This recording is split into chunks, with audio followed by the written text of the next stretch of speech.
ndagushimiye mbere y'amashimwe, ndagushimiye yuko uvuga tukabaho, ndagushimiye yuko umanika amaboko tukabaho, ndagushimiye ko wagiye igorokota kudushakira intsinzi, ndagushimiye ko wayiharaniye ukayibona, ndagushimiye ko utayitiriye ahubwo wayiduhaye. Izina ryawe nirihabwe icyubahiro. Gukiranuka k'umuntu ko ari kwaramunaniye, ariko urakiranuka urabiduha. Tugushimiye kuri ugukiranuka kwacu, tugushimiye kuri ijambo ryacu, tugushimiye kuri umurengezi wacu, tugushimiye yuko dukunda. Izina ryawe nirihabwe icyubahiro. Tumaze kumva byinshi binyuze mu buhanzi, binyuze mu ndirimbo, ariko tugiye gukomeza kumva n'ibindi. Fasha umuja wawe ugiye kutuganiriza, ntiyamenye ibyo dukeneye, ariko wowe urabizi, wowe waduhamagaye ukadukura mu mfuruka enye z'uyu mujyi, ukatuzana ahantu kugira ngo twumve. Tugeze muri cya cyanya cy'Ibetesayida, hahandi wicaje abantu ngo ukabagaburira bagahaga. Reka natwe turye. Tubonye umutsima utera imbaraga, tubonye umutsima ariryo jambo ryawe. Fasha umuja wawe kugira ngo ariduhereze, umubwire natwe atubwire, umuvugisha tuvugishe, umuhe inama natwe atugire inama. Urakoze kugiye kumufasha, ndetse natwe ukatugirira neza. Byose bisabye Imana mu izina rya Yesu.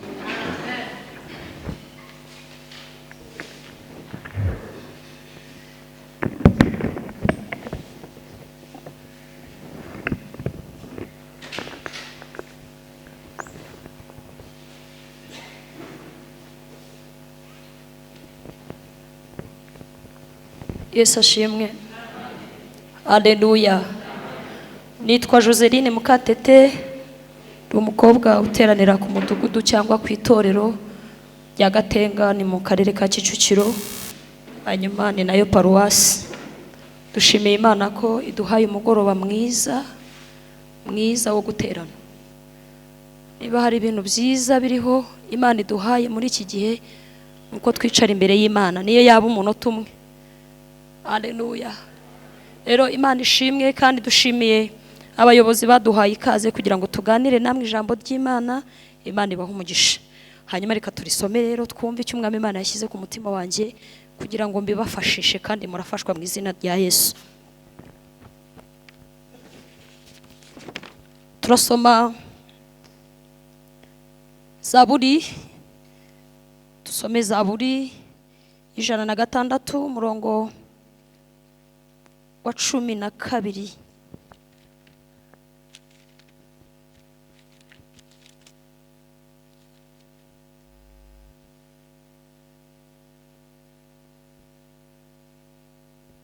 Zaburi 106 ni igice cy'106, turasoma umurongo wa 12 tugeze ku murongo wa 15. Maze bizera amagambo yayo, baririmba ishimwe ryayo. Hahise akanya bibagirwa imirimo yakoze, ntibarindira isohoza imigambi yayo, ahubwo bifuriza cyane mu butayu. Bagerageza Imana hatagira abantu, ibaha ibyo bayisabye, ariko imitima yabo ishyiramo konda. Turasoma mu butumwa bwiza uko bwanditswe na Yohana, igice cya 6 umurongo wa 68.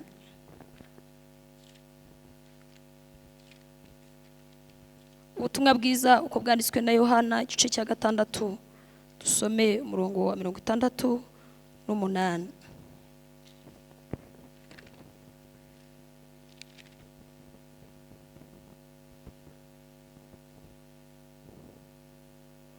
Ariko twahera kuri 66 ntacyo bitwaye. Benshi mu bigishwa be bahera ubwo basubira inyuma, barorera kugendana nawe.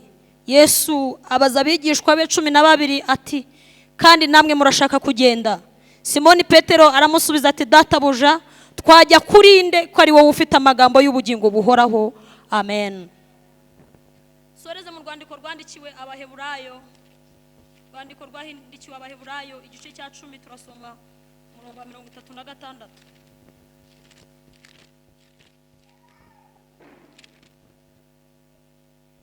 Rwandiko rwandikiwe Abiheburayo cyangwa Abaheburayo igice cya 10 umurongo wa 36.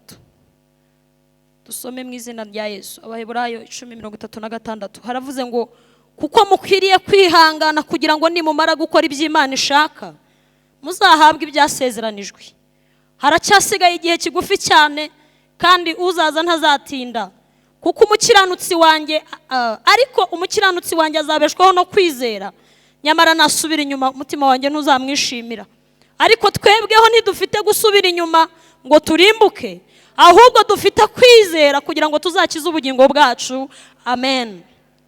Uwabatinyutse ibyago byose nazakurikire umwami Yesu, ntacyamurekesha iyo migambi ye yo guca mu nzira ijya mu ijuru, ntacyamurekesha iyo migambi ye yo guca mu nzira ijya mu ijuru, ntabwo azacogozwa yica mu bwonko, abazimubwira ibo bazagwa, abanzi be bose nibamugarura mu nzira hisemo ijya. Abanzi be bose nibamugarura mu nzira hisemo ijya. Imana ishimwe utundisha umwuka wawe, wone uzarama uba witeka, have wawe nimunihorere, n'abaramajeke kujya mu ijuru. Have wawe nimunihorere, n'abaramajeke kujya mu ijuru. Have wawe nimunihorere, n'abaramajeke. Have Satani we have nimunihorere, n'abaramajeke kujya mu ijuru. Tuganire ku ijambo rifite intego ivuga ngo inyuma ya Yesu nta buzima. Hanze ya Kristo, inyuma ya Kristo nta buzima. Iyo niyo ntego y'ijambo ry'Imana turi buganire. Ijambo twasomye muri Zaburi ryatubwiye ngo bashima Imana barahimbaza, ngo ariko hahise akanya gato, ntabwo ari umwanya munini, ngo hahise akanya gato baribagirwa, ngo batangira kwifuza basengera ibindi bitari biri muri gahunda, ngo basaba Imana, ngo Imana yumva amasengesho yabo, ngo irabasubiza, ngo ariko mu mitima yabo ishyiramo konda. Ni bande basenze? Ni Abisiraheli. Murabyibuka amateka y'Abisiraheli uko bamaze imyaka 430, bene Yakobo uko bagurishije Yosefu, ni amateka maremare.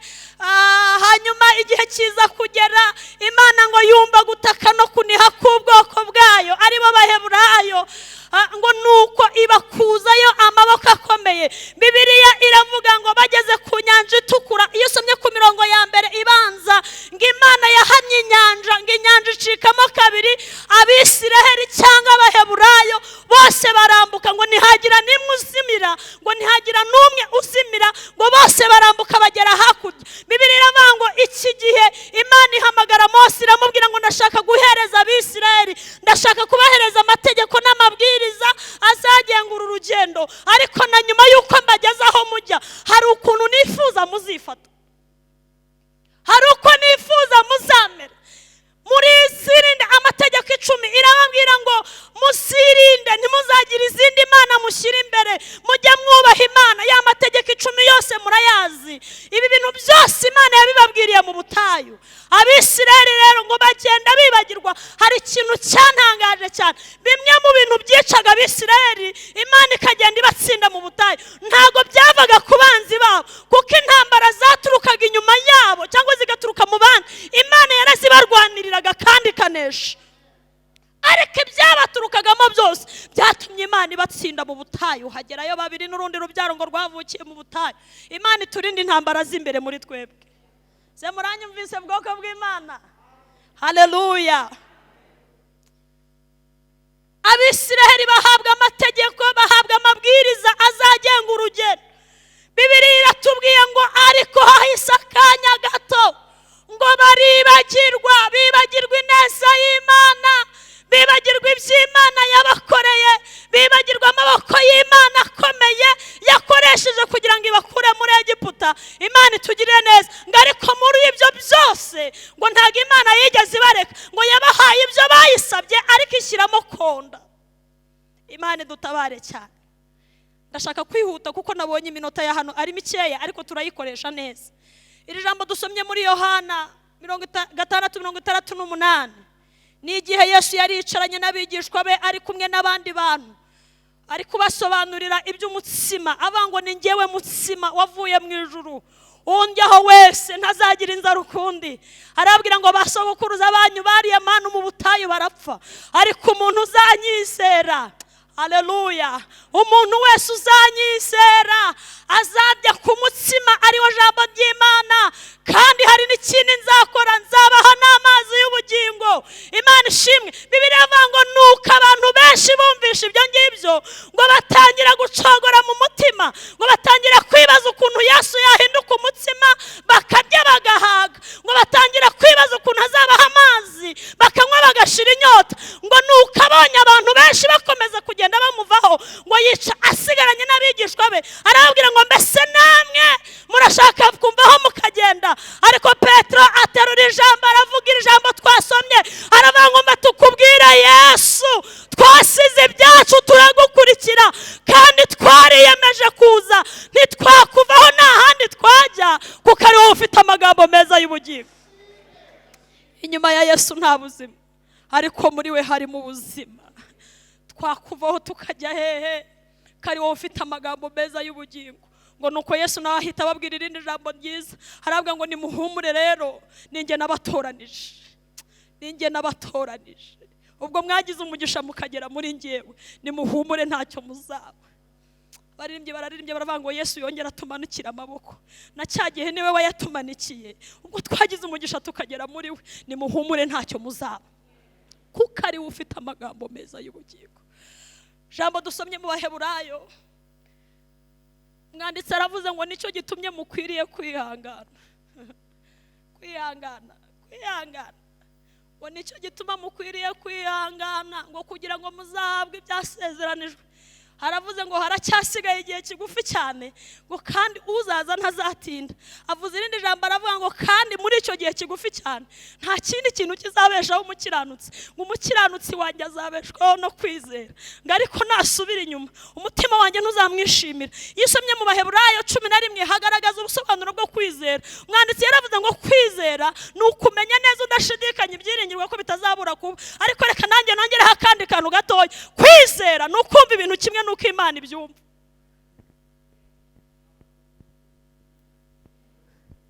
Kwizera ni ukumenya neza udashidikanya ibyiringirwa ko bitazabura gusohora. Ariko reka nongereho ubundi busobanuro, kwizera ni ukumva ibintu kimwe nuko Imana ibyumva. Shyira ku munzani uko Imana yumva ibintu, aba ariko nawe ubyumva, ubwo uzaba ufite kwizera. Imana ibwiye Aburahamu, iramubwiye ngo ava muri Uri y'Abakarudaya uhagurutse uri Aburahamu, imigisha 7 mu Itangira 12, nzaguha umugisha, nzogeza izina ryawe, nzakora. Ariko intego cyangwa ikigenderewe ni ukubona Aburahamu yahagurutse, Imana ikabona gusohoza. Kwizera no kumva ibintu kimwe nuko Imana ibyumva. Warane yaranditse aravuga ngo icyatumye abantu banga kuza gufasha no kubaka inkugi, icyambere ngo bari batuye umusozi ahantu amazi adashobora kugera, icyakabiri ngo bari batarigera babona inkugi. Ariko Imana imvura, Imana ivugana na Nowa imubwira yahise ashyira mu bikorwa iby'Imana ivuze, kubera ko kwizera kwa Nowa kwamuteye kubaka inkuge nta mvura arabona. Kwizera no kumva ibintu kimwe nuko Imana ibyumva. Aburahamu ahagurukanye Isaka, Imana iramubwiye ngo uwo mwana ndamukeneye, muzamukana ugenda umuntambire, nta wundi afite azamusimbuza, ntafite n'ibyiringiro ko azabyara, kuko yarategereje yaramubonye, kandi nk'umukiranutsi yagombaga gushimira iby'Imana imuhaye. None reba, Imana iramugerageje, iramubwiye ngo hagurukana umwana wawe umwe. Kwizera ngo icyatumye Aburahamu yizera gutyo, ngo yatekerezaga ko no mu ivu rya Isaka ngo Imana yarema mu ndi Isaka. Utari wagera ku kigero cyo kwizera ngo ibitekerezo n'imitekerereze yawe izamura igeze ku gipimo cya Kristo, uracyafite sheke. Imana itwongerere kwizera mu izina rya Yesu. Niyo mpamvu abigishwa babwiye Yesu baramubwira ngo twongerere kwizera, ko niyo esheke ikomeye y'umukiranutsi. Ariko umva ukuntu umwanditsi w'Abaheburayo yavuze, haravuze ngo twebweho ubwo twamenye ko umukiranutsi azabeshwaho no kwizera. Ubwo umukiranutsi azabeshwaho no kwizera, atazabeshwaho n'ubwinshi bw'amafaranga abitse kuri konti, atazabeshwaho nuko afite imiryango ikomeye, atazabeshwaho nuko afite diplome gusa nubwo nabyo ari byiza. Aravuze ngo ubwo tumenya ayo makuru, twebweho ntidufite gusubira inyuma, ngo intego izatujyana tugakomeza imbere ngo nukugira ngo tuzakize ubugingo bwacu. Ngiye intego ituma dukomeza imbere, nuko dufite ibyiringiro ko tuzakiza ubugingo bwacu. Ariko twebweho ntidufite gusubira inyuma, ahubwo dufite gukomeza. Ntituzasubira inyuma ngo turimbuke, ahubwo dufite gukomeza imbere kugira ngo tuzakize ubugingo bwacu. Muri Yesu niho hari ubuzima, inyuma ya Yesu nta buzima. Ni umugisha ukomeye kumenya Yesu. Haleluya. Turebe impamvu zituma twumva tuzaguma muri ubu buzima, tuzisengeremo. Impamvu ya mbere ituma twumva tuzagumana na Yesu uko byaba bimeze kose, nuko twahawe agakiza tugakeneye. Twahawe agakiza tugakeneye. Niba hari ikintu wari ukwiriye, wari uberewe no kuba ufite agakiza. Ayiwe, ukuntu Pawulo yabwiye Abefeso, harabwira ngo mw'Abefeso mwe mwebwe murabe Imana yaremye kera, ibaremye mu bitekerezo by'Imana. Murabe Imana yaremye kera, ibaremeye imirimo myiza muri Kristo Yesu. Ageze ku gice cya kabiri harabwira ngo namwe Imana yarabasuye, mwebwe abari bapfuye muzize ibyaha n'ibicumuro ibyo mwagenderagamo kera mukurikiza imigenzo y'isi. Rero niba hariho ibintu byiza bituma twumva tuzagumana na Yesu, twahawe agakiza tugakeneye. Unyikirize haleluya. Ibyo bintu bintera imbaraga. Iyo nibutse ko mu mitungo data yari kundaga agakiza katarimo, numva nzakomeza nkagerageza kuko nagahawe nkakeneye. Impamvu ya kabiri ituma twumva tuzaguma mu buzima bwa Yesu, twageze muri we tuhahererwa isezerano ry'ubugingo. Ariko Mana, iyi mpamvu reka mbabwire, iyi mpamvu y'ubugingo iranakomeye cyane. Uzi ko ituma umuntu yumva yabaho nubwo yaba ari umukene, ariko ukihangana ukavuga ngo ndashaka ubugingo. Uzi ko impamvu y'ubugingo ituma wemera gusuzugurwa ukanatukwa, ukavuga ngo ubwo ndimo ndareba ubugingo nta mpamvu yo gusubira inyuma. Ngo icyatumye abakera bakomeza urugendo, ngo babonaga umudugudu Imana yabubakiye, ngo bagahita batekereza ko ari abashyitsi n'abimukira, ngo n'isi ntiyari ikwiye ko bayibamo, ngo kandi nabo babonaga batari mu isi. Ngo ibyo byatumaga Imana ikomeza kwitwa Imana yabo, ngo kandi ntiyagiraga n'isoni zo kwitwa Imana yabo. Bimwe mu bintu bituma numva cyangwa nawe wakumva ko waguma mu buzima bwa Yesu, nuko twageze muri we duhabwa ubugingo. Munyikirize haleluya. Impamvu ya gatatu nuko Kristo ubwe yishingiye ibyacu n'abacu. Umukuntu umurembyi yaravuze ngo reka gutinya ibizakubaho, Imana izakurinda. Ureba ubushake bw'Imana gusa, Imana izakurinda. Niba hari ikintu cyiza twaboneye mu gakiza, Imana yemeye kwishingira ibyacu n'abacu.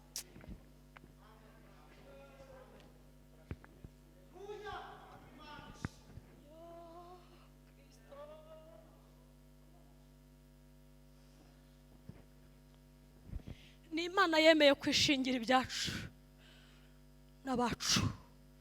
Mbese murumva ibintu bitazatuma tuguma muri yo? Munyikirize amen. Imana ivugana na Kuro, yaramubwiye ngo Kuro, nabibonye ko ufite intego nziza yo kujya kubaka, hanyuma hari ibintu bine ngusezeranya. Numara gufata initiative yo guhaguruka, icyambere nzakugenda imbere. Imana yishingiye impamvu z'urugendo rwacu. Ni Imana yishingira impamvu z'urugendo rwacu. Nzakugenda imbere Kuro. Icya kabiri, ndabizi ko hari aho uzagera ugasanga hataringaniye, naho nzaharinganiza. Icya gatatu, ndabizi ko ushobora kuzahura na mbutiyaje, ugahura n'ibintu byitwa ibihinduzo utabizi. Ibihinduzo nzabicamo kabiri. Icya gatatu, ariko Mana, nzamenagura inzugi z'imiringa zikurembera. Icya kane nzakora, nzajya ngenda nkura ubutunzi ahantu hahishe.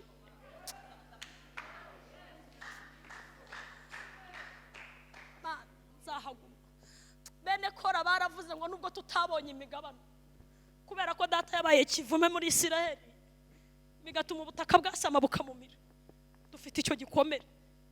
Ariko reka twihangira umushinga. Baravuga ngo nta masambu dufite yo guhingamo, kuko batwibagiwe kuduha, kuko data afite amateka mabi kandi ntituzabarenganya. Niko byagenze, ariko tuzahitamo aho batazatwirukana. Tuzaba bugufi bw'amahema y'Imana. Ngo kugeza ubwo baririmbye Zaburi baravuga ngo Uwiteka we, hahirwa abantu bafite mu mitima inzira z'Igisiyoni.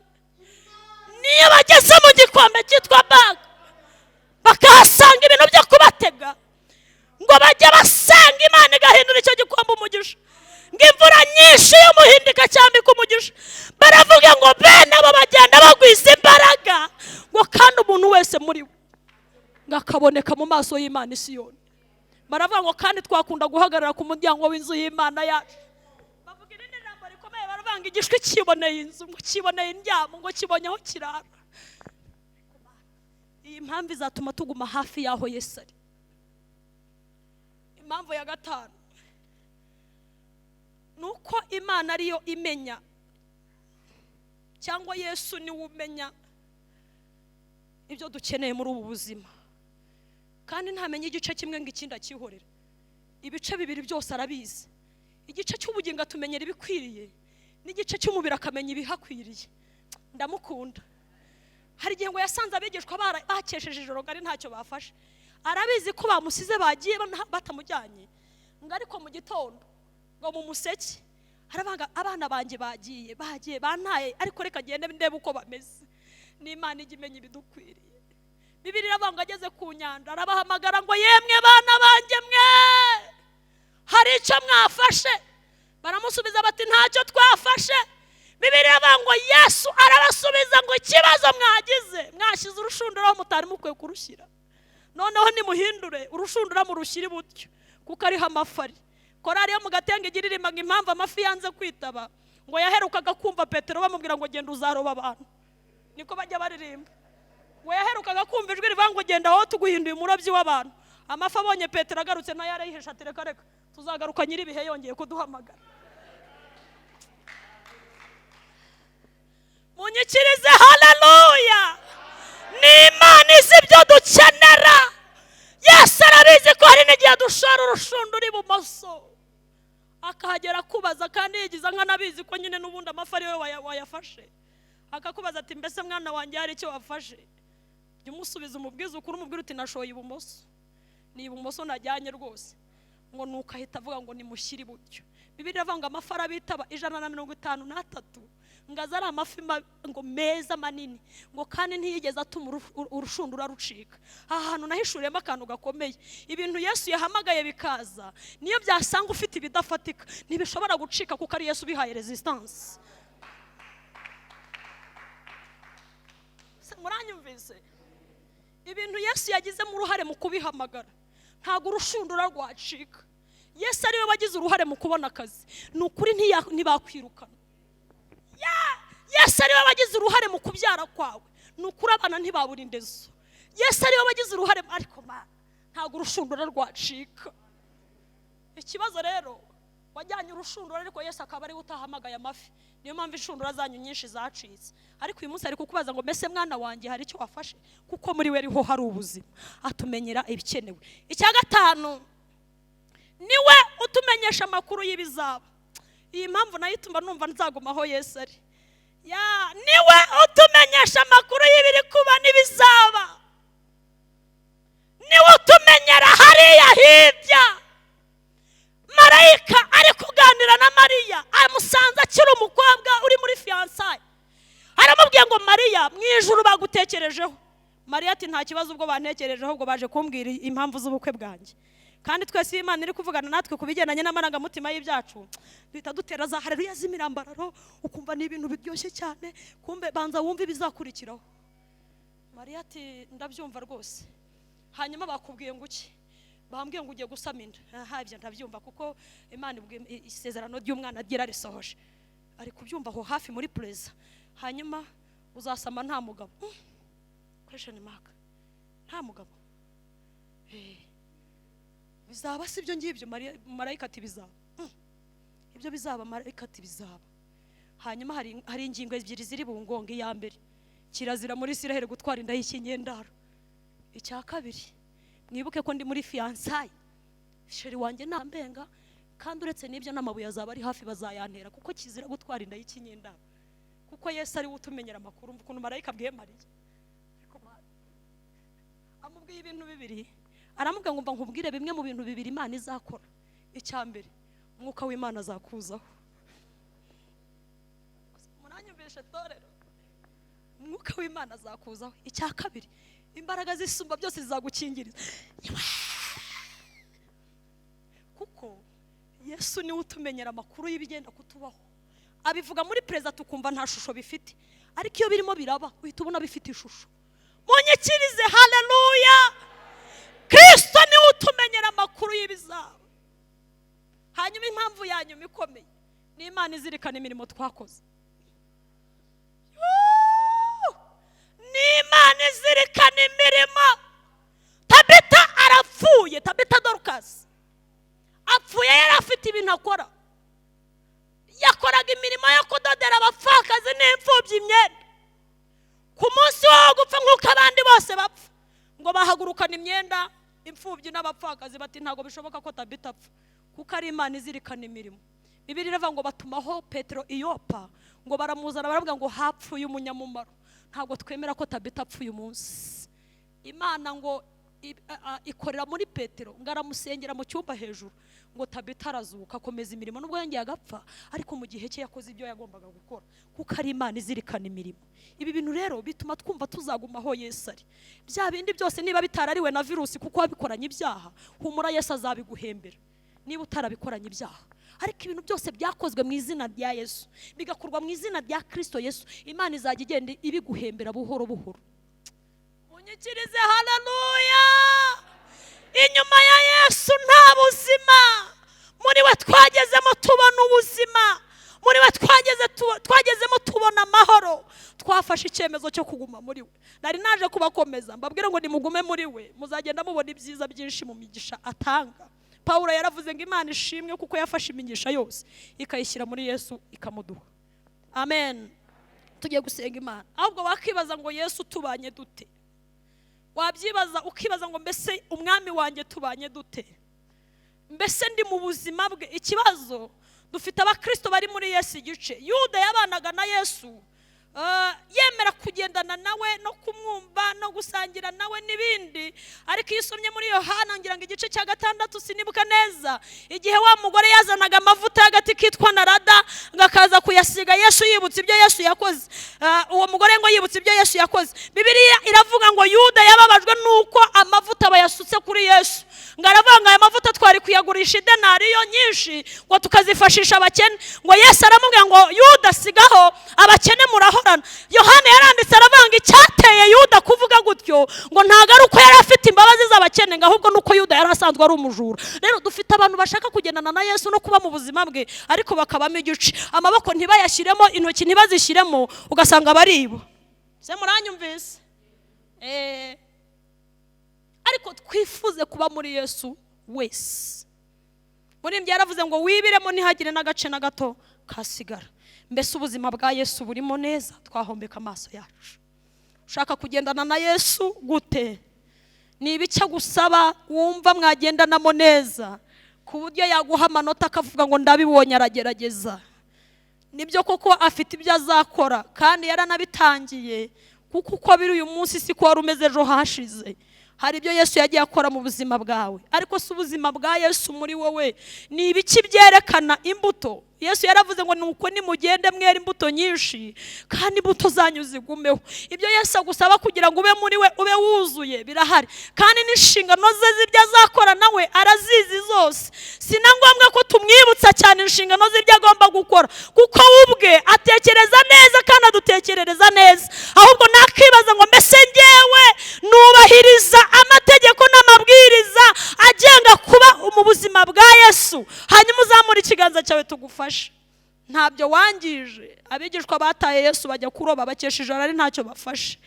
Birashoboka ko nawe waba warataye Yesu iminota mikeya cyangwa amasegonda makeya, ariko Yesu arimo arakubwira ngo mbese mwana wanjye nubwo wagiye hari icyo wafashe. Hanyuma umwemerera umubwira ngo ntacyo nafashe, kuko wavuye mu buzima bwe, wongera ugaruke uyu munsi arakugirira ibambe. Hari umuntu utarabatizwa, utarazera Yesu umwami n'umukiza, wabaje muri riteraniro, yazamura ikiganza tukamufasha gusenga.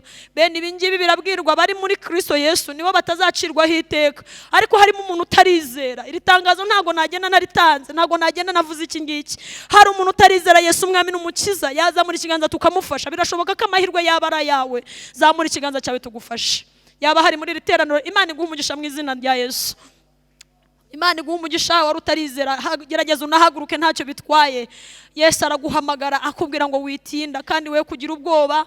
Arakunda afasha abashavuye. Wongere ugire ibyiringiro muri Kristo Yesu. Hari n'umuntu waba waraguye mu byaha bikomeye yumva bimucira urubanza, nawe yazamura ikiganza, kuko byose birashoboka. Erega nta kindi gituma dutera Yesu umugongo tukava mu buzima bwe, ni icyaha gusa. Wazamura ikiganza cyawe nawe tukagufasha. Muri riterano tuba twaje gusenga kugira ngo tubohoke. Birashoboka ko watawanyitse ukagenda ugasiga Yesu amasaha make, ukamusiga iminota mikeya, kandi nubwo wibwira ko ari mikeya, ariko umwuka yarabibonye ko wamutaye. Wongera umubwira ngo Yesu ndagarutse. Hanyuma uzamura ikiganza tugufashe nawe gusenga. Imana iguha umugisha, nawe nakubonye. Ngaho gerageza unahaguruke. Navuze ngo duhombeke amaso yacu, umuntu wese yitekereze. Umuntu wese azi igice cy'intege nke agira agasiga Yesu.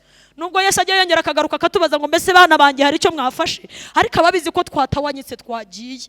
Imana iguha umugisha mu izina rya Yesu. Imana iguha umugisha mu izina rya Yesu. Rega hariho ibyaha bibuza umuntu ubugingo. Hariho ibyaha bibuza umuntu ubugingo neza neza akagenda. Ariko umwana w'ikirara ngo amaze kwisubiramo, ngo yaravuze ngo mu rugo rwa data bararya bagahaga, reka nongere nsubire mu rugo. Ngo yigira inama yo kugaruka, kandi agarutse ise arongera aramwakira. Imana ibaha umugisha. Reka twakire umushumba pasiteri wacu adufashe, aze asenge. Ariko se bura ntibatera n'intambwe bakaza hano imberera? Hari amategeko abihana?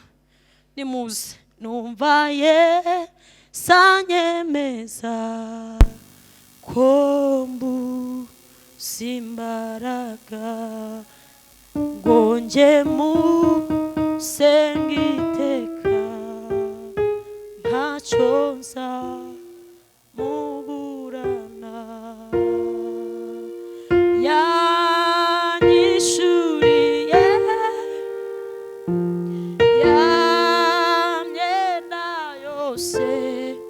yambabariye, yambabari ibyaha.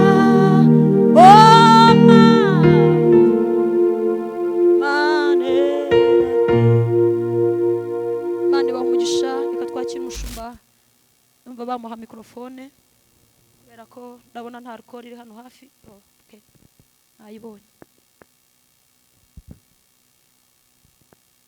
Hanyuma yatuze bene data anabasengere mu izina rya Yesu kugira ngo bongere bagaruke mu buzima bwa Yesu. Kandi ibyo Yesu akunda aba ari byo mwongera gukunda, n'ibyo yanga namwe mu byange ku bw'izina rye. Imana ibaha umugisha. Haleluya, haleluya, haleluya,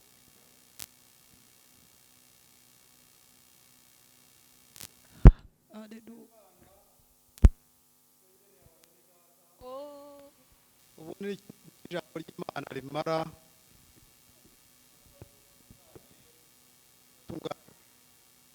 baje gutungana, baje kugira ngo bake inzira zitagororotse banyuramo, none Imana ibagiriye neza kubw'ijambo ryayo.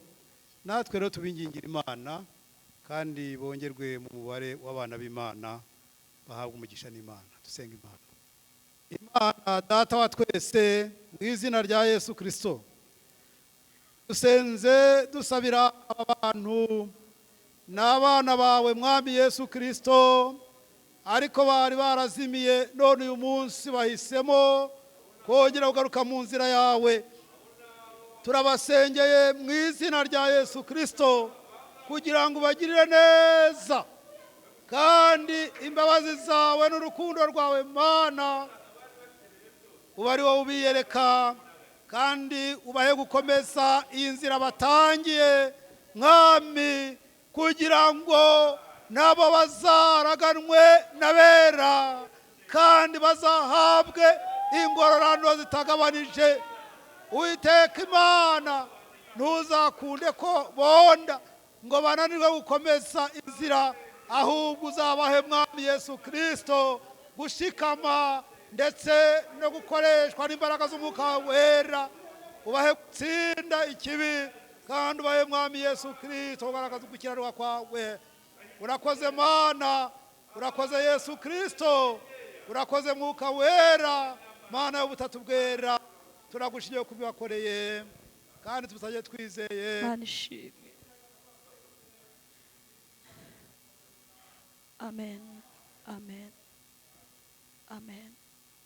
Hanyuma reka twese iteraniro duhaguruke tubwire Yesu ngo Yesu, turifuza kubaho mu buzima ushaka ko tubamo. Mbese mwamfasha tugahaguruka tugasenga. Tuba twaje gusenga kugira ngo tubwire umwami w'abami, tumubwire ngo natwe turifuza kuba intwari mu gihe cyacu. Kandi nubwo umunyarwanda yavuze ngo intwari yitwa intwari ari uko yamaze gutabaruka, ariko twinginga Yesu tumubwire ngo Yesu, dushoboze kubaho mu buzima ushaka ko tubamo, kandi hatagize agace na gato gasigara kuri twebwe. Mu makaritsiye aho dutuye, mu kazi kacu aho dukorera, ubuzima bwacu bwose bwa buri munsi, Imana nitubona itubone mu buzima bwa Kristo. Muri imwe yaravuze ngo Uwiteka umucamanza, iyo ambonyeho amaraso ntancira urubanza rubi. Nguko kubaho mu buzima bwa Yesu, nuguhora usaba iteka ukabwira Yesu ngo Yesu, nshoboza kubaho mu buzima bwo kuboneka mu maraso ya Yesu. Hanyuma turinginga pastor wacu adufashe gusenga iryo sengesho. Umuntu wese yagira icyo cyifuzo, ubwira Imana ngo Mana, ku iherezo ryanjye nanjye nzumva umamagara umbwira ngo ngwino mwana wanjye, data yakubikiye ubwami. Icyo cyifuzo murumva tutagisengera. Ibintu byo mu buzima busanzwe Yesu arabizi, kuko twabonye ko Yesu azi ibyo dukeneye muri ubu buzima. Mubwire ngo noneho mu gihe nyifite ubuzima, ariko kandi na nyuma yabwo uzampe kumva izina ryanjye nitabe. Imana ibahe umugisha. Twakire adusengere mushumba.